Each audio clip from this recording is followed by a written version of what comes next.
Hay momentos del año en los que el velo que separa nuestro mundo de otros planos se vuelve más delgado, y los antiguos lo sabían. No eran supersticiones, eran advertencias.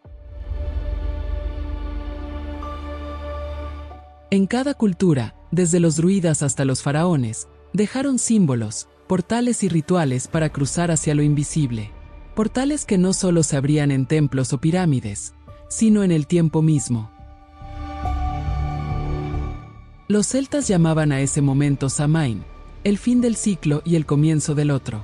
Creían que durante esos días, los espíritus de los muertos podían caminar entre los vivos, y que el fuego era la única protección ante las sombras que cruzaban el umbral. Pero no fueron los únicos. En Egipto, los sacerdotes hablaban del Duat, un reino oculto al que solo los iniciados podían acceder tras la muerte. Y entre los mayas, los cenotes eran considerados puertas hacia Xibalbá, el inframundo donde moraban los dioses y los guardianes del destino. Distintas culturas, distintos nombres, pero todas compartían la misma certeza, que nuestro mundo no es el único, y que, en ciertas noches, esos mundos se tocan. Miles de años después, la humanidad sigue buscando las mismas puertas, solo que esta vez, no lo hace con rituales, sino con colisionadores. Y ese intento moderno de volver a abrir el velo, se llama CERN.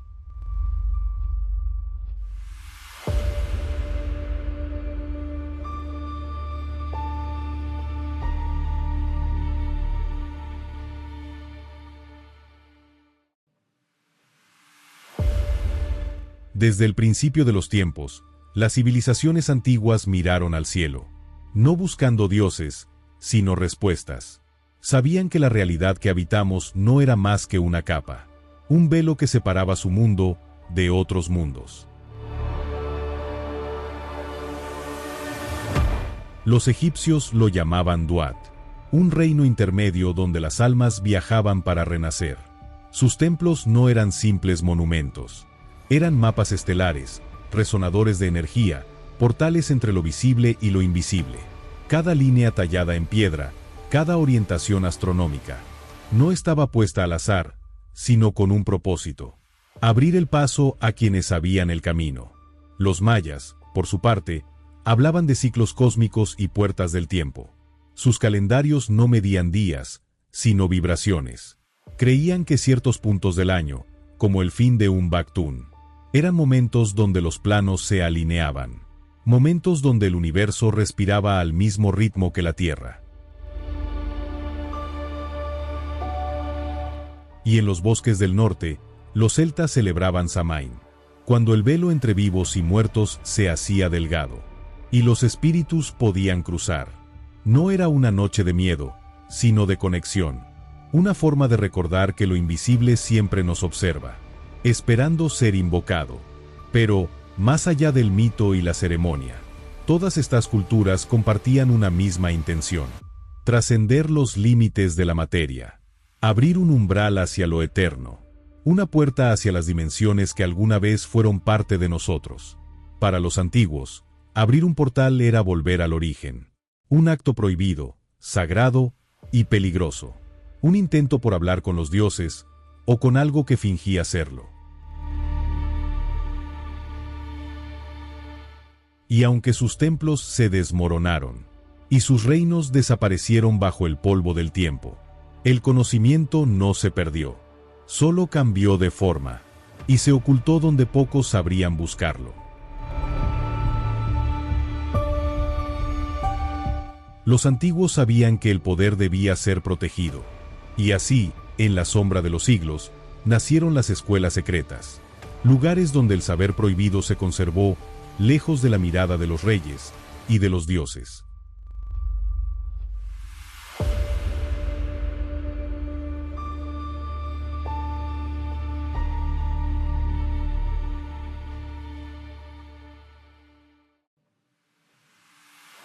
Cuando las civilizaciones cayeron y los templos se convirtieron en ruinas, el conocimiento de los portales, de la energía y del alma, no desapareció.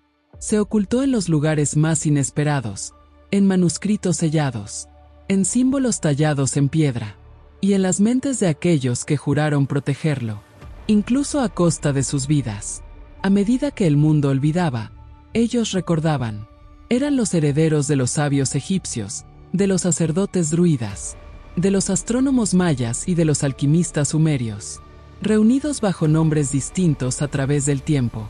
La hermandad hermética, los pitagóricos, los rosacruces, y más tarde, las logias masónicas.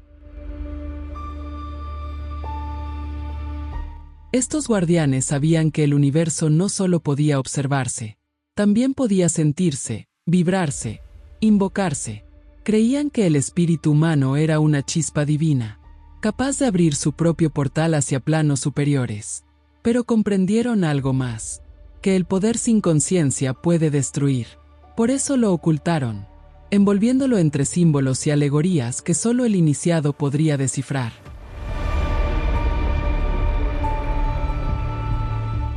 En los monasterios medievales, los monjes copiaban antiguos textos alquímicos, bajo la vigilancia de la Iglesia, sin entender que en cada fórmula y en cada círculo, se escondía una verdad más grande, que la materia y el espíritu son una misma sustancia, vibrando en distintos niveles de existencia.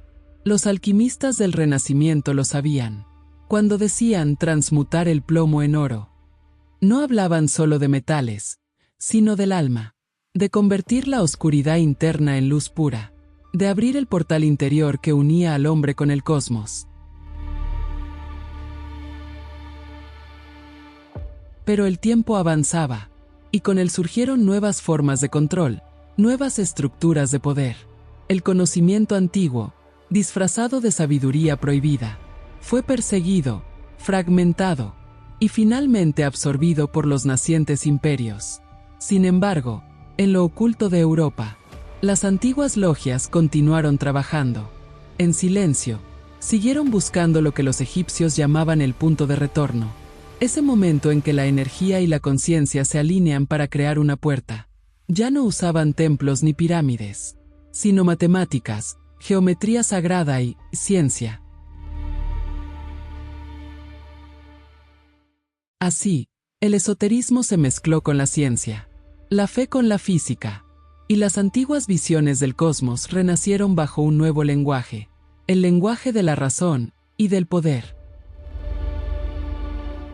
Porque el conocimiento nunca se pierde, solo espera el momento adecuado para volver a manifestarse, y ese momento llegó, cuando el mundo entero se hundió en la oscuridad de la guerra.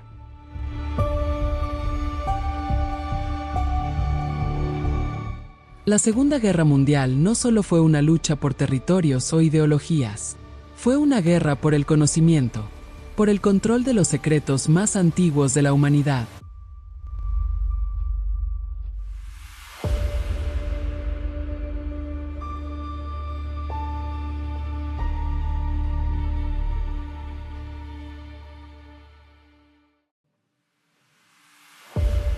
Cuando el mundo ardía en la Segunda Guerra Mundial, mientras los ojos del planeta veían ejércitos, tanques y banderas, en las sombras se libraba otra guerra, una guerra por el conocimiento prohibido.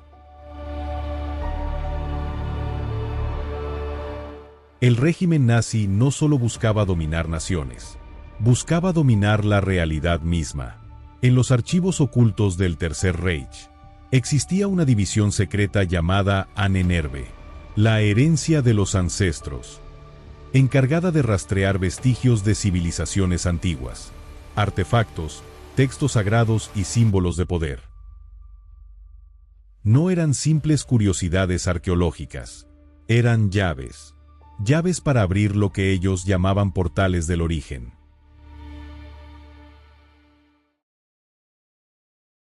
Desde el Tíbet hasta Egipto, desde la Antártida hasta Sudamérica, sus expediciones buscaban lo mismo que los antiguos sabios, el punto donde la energía del cosmos se entrelaza con la Tierra, ese umbral invisible entre dimensiones. En los círculos más cerrados del régimen, las teorías ocultistas se mezclaban con la física cuántica emergente. Creían que podían reescribir las leyes del universo, manipular el espacio, el tiempo y quizá, contactar con otros seres. Los documentos hablaban de vórtices, frecuencias y máquinas de apertura, conceptos que hoy suenan familiares cuando pensamos en los aceleradores de partículas.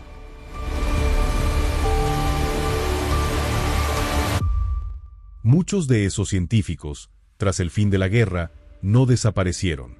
Fueron reclutados, trasladados, protegidos. Algunos por Estados Unidos, bajo proyectos secretos. Otros por la Unión Soviética. El conocimiento cambió de manos.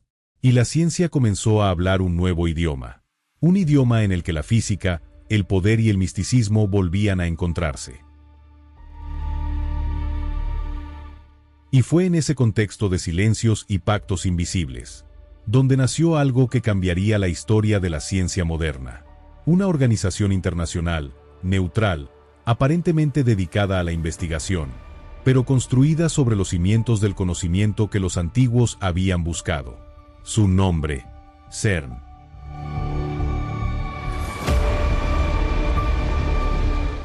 Bajo kilómetros de profundidad, en un túnel de más de 27 kilómetros de diámetro, los científicos dicen buscar el origen del universo, pero las señales que emiten sus máquinas parecen resonar con algo más antiguo, algo que los antiguos ya conocían.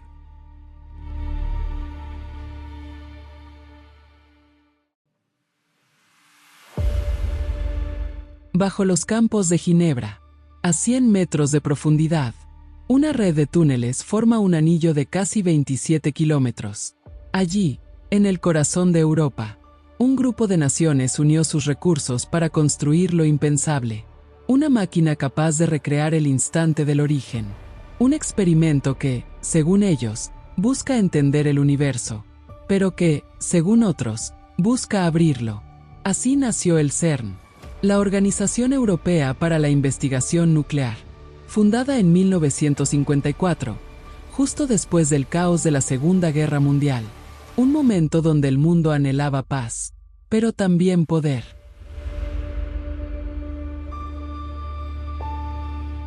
Detrás de su creación se ocultaban los mayores nombres de la ciencia moderna, financiados por potencias que habían participado en la guerra.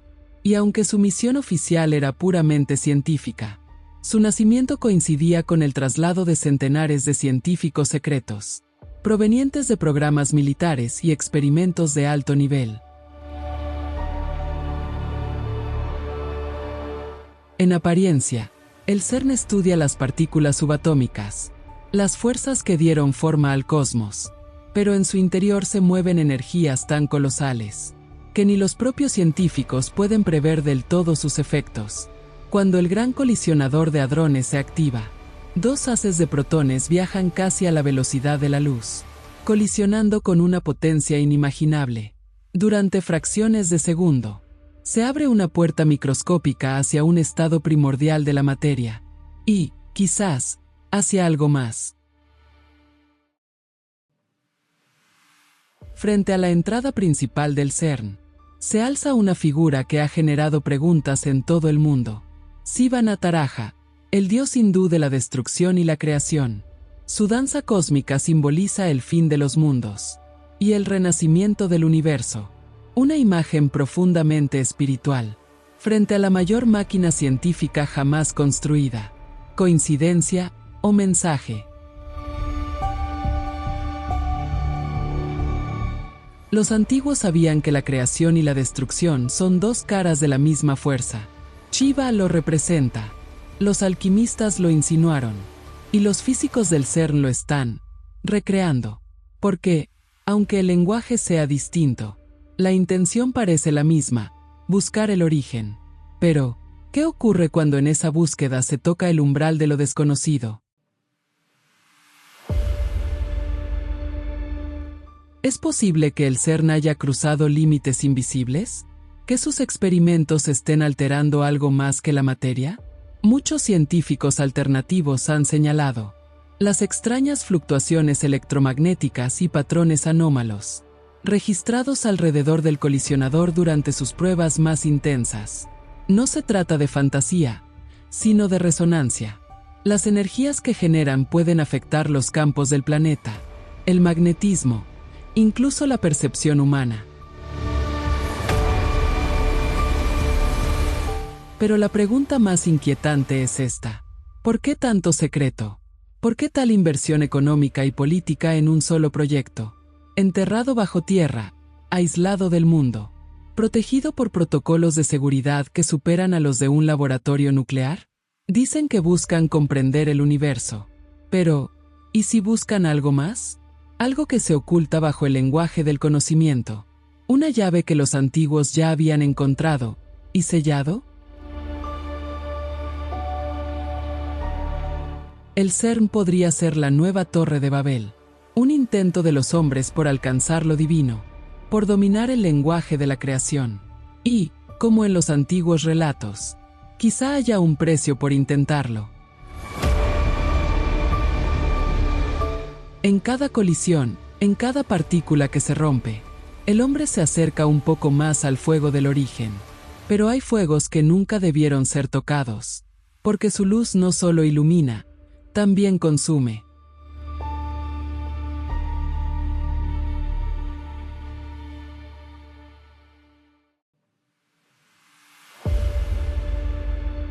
A lo largo de la historia, la humanidad ha levantado torres, templos y máquinas, con un mismo propósito: alcanzar lo divino. Los antiguos lo hicieron a través del rito, los modernos, a través de la ciencia. Pero el propósito siempre ha sido el mismo: descifrar el misterio del origen. Desde los templos sumerios hasta los laboratorios del CERN, la búsqueda del conocimiento ha seguido un hilo invisible. Un hilo que conecta lo espiritual con lo material, el espíritu del hombre con la energía del cosmos. Quizá los antiguos sabían más de lo que imaginamos. Quizá sus símbolos, sus dioses y sus mitos no eran alegorías, sino advertencias. Porque quien busca el poder absoluto debe primero enfrentarse al reflejo de sí mismo. Y allí, en ese espejo, no todos resisten mirar. Hoy, la humanidad juega con fuerzas que antes solo los dioses comprendían. Creemos que controlamos la materia, pero la materia también nos observa. Cada partícula, cada vibración, es una nota en la sinfonía de la creación, y en cada intento por comprenderla, nos acercamos un poco más al velo que separa los mundos. El velo del conocimiento, el velo de lo prohibido, ese mismo velo que los antiguos sacerdotes y alquimistas juraron nunca rasgar del todo. Pero ahora, el hombre moderno lo ha hecho. Las antiguas escuelas lo sabían. El conocimiento es luz, pero también fuego, y aquel que lo busca sin equilibrio termina consumido por él. Porque la búsqueda del poder no tiene límites. Para quienes guardan secretos milenarios, para quienes poseen los hilos ocultos de la historia, no hablamos solo de ciencia, sino de una herencia que ha trascendido siglos, manteniendo viva la llama del conocimiento hermético. Quizá lo que llamamos avances científicos sean solo ecos de lo que alguna vez ya existió. Un intento por recordar lo que fuimos, o lo que perdimos. Por eso no afirmamos nada. No decimos que sea verdad absoluta. Solo buscamos, rasgando el velo del tiempo, siguiendo las huellas que otros dejaron antes de nosotros. Porque cada pieza del rompecabezas, cada fragmento de misterio, nos acerca un poco más a la comprensión. Y, sobre todo, al despertar. El universo no guarda secretos, solo espera a que estemos preparados para comprenderlos. Nos han enseñado que el conocimiento es poder, pero olvidamos que el verdadero poder es saber cuándo detenerse. No todo lo que brilla debe ser revelado, ni todo lo que dormita debe ser despertado.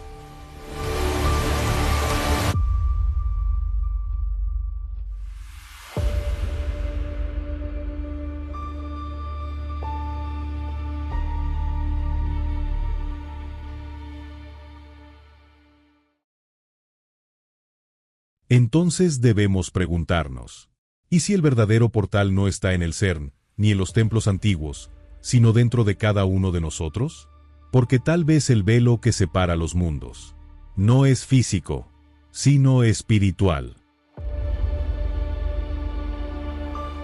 Cuéntame en los comentarios, ¿crees que el CERN está repitiendo un antiguo ritual disfrazado de ciencia? ¿O que solo estamos redescubriendo lo que siempre hemos sabido? Tu opinión es parte de este misterio.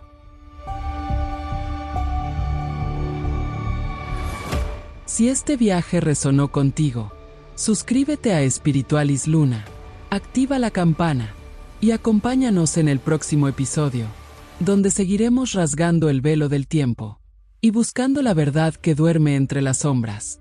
Hasta pronto y felices lunas.